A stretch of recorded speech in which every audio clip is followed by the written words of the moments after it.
want your melodies and your improvisations to get stagnant and you don't want to get stuck in the same patterns, it's really important that you can play the same grooves in many different ways. So that's what I'm going to share with you today. So the groove that we're working with looks like this written down. It's a 3-3-2 groove, and that's because the accents land in a phrasing of 3-3-2. So if I were to count the gaps between these, it would be 1, 2, 3, 1, 2, 3, 1, 2, right? 3, 3, 2 with the accents on the ones. Da, da, da, da, da, da, da, da, da. Right, and in this case, we are playing ding, tack, just like this. So if I were to count the actual beat, it would be 1 and 2 and 3 and 4 and 1 and 2 and 3 and 4 and 1 and 2 and 3 and 4 and ding, ding, tack, right? But what we're going to do is change up the hand pattern so that we've got some different options with what melodies we can create and how it feels.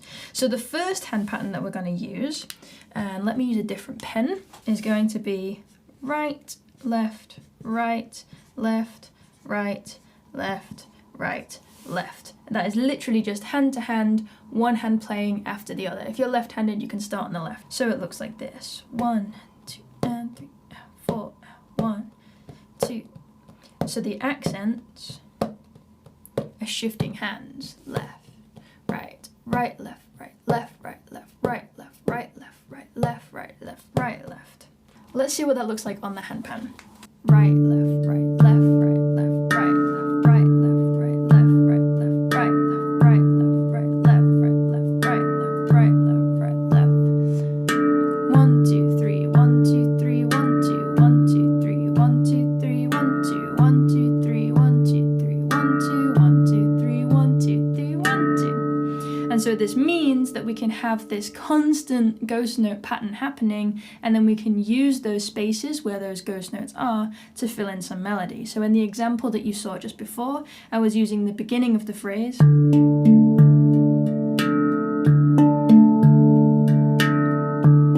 to just replace some of these ghost notes that I'm playing here and move them onto notes, right? This is one of the first things that we learn when we're introducing groove and melody as an interconnected part. And then every time round, I'm changing the bass tone that I'm playing so that I'm creating melody and a bass pattern like this.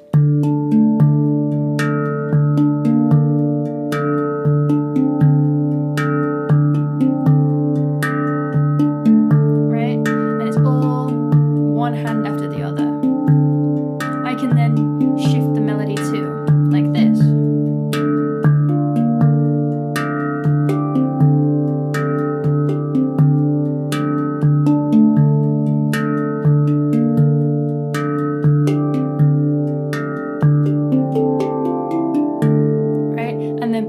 Hand to hand, I can very easily just slip into a scale run to give that whole 4-bar phrase a nice little kind of neat little package and closing.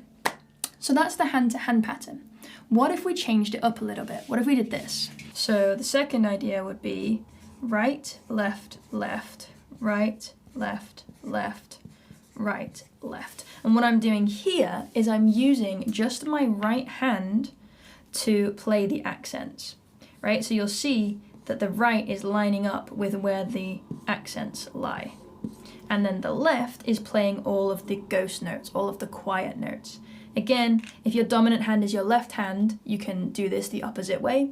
In fact, if your dominant hand is not your left hand, I recommend doing this the opposite way. Whenever you practice any of these ideas, always do it in both alternative versions. So really this video is 6 different ways to play the same rhythm. So this pattern then is right, left, left, right, left, left, right, left, right, left, left, right, left, left, right, left, right, left, left, right, right, left, right, left, left, right, left, left, right, left. On the pan, it looks like this.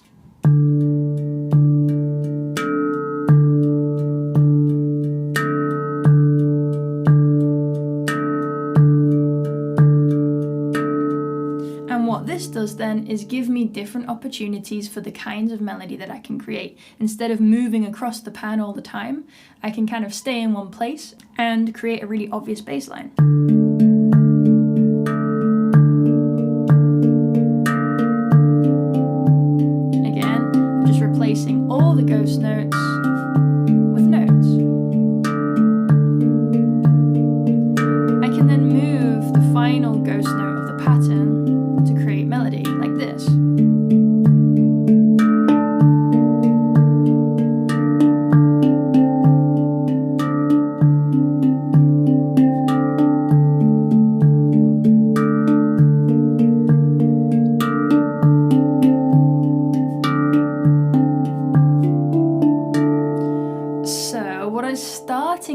happen now is that one hand is basically playing the groove, right? The other hand playing the ghost notes or filling in that space with other things. So what this kind of segues us into is this autopilot technique, right? If we take away these ghost notes altogether and just play the groove with our dominant hand, like this, then we have opportunity to do whatever the heck we want with the other hand, right? So now we're not tied to a certain pattern in terms of where we're playing ghost notes or whatever, or how we're using this hand-to-hand technique. We're not tied to which parts of the space we want to fill. We're completely free to do whatever we want. We can play at the same time as the groove, we can play in between, whatever that looks like. A really good practice for developing this, and I'll put a link here and in the description below, is playing your scales at the same time as the groove, right? So one hand is playing the groove,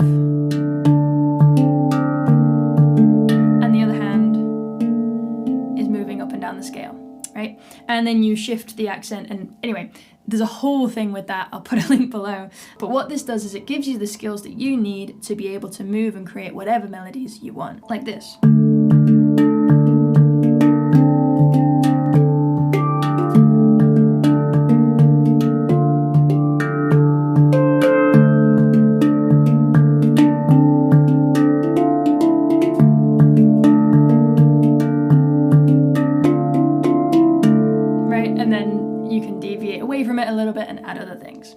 So we've got full-on hand-to-hand ghost notes patterns happening like this.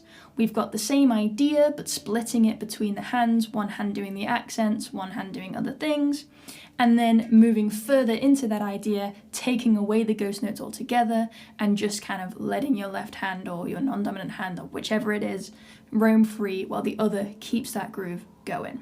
That version looks like this. Right, right, right. And then your left hand is free to fill in this space however it wants to, right? If this is your right hand and left hand, like this, you've got two completely different ideas happening at the same time, and you can do whatever you want with it. So what I recommend you do with that is learn all three versions and then practice switching between them all, and then practice developing different melody ideas and switching between those. So you can create essentially an entire composition that's got all these different things happening while still being tied together by the same rhythmic pattern. It's just the way that you're playing it that changes. Not only is this super interesting to the ear, but it's also a really, really good practice for your hand-eye coordination, your right and left separation, and it will just make you a better all-round player. So have fun with that. Check out this one next if you're interested in diving deeper into these topics, and I hope to see you in the next one. Much love.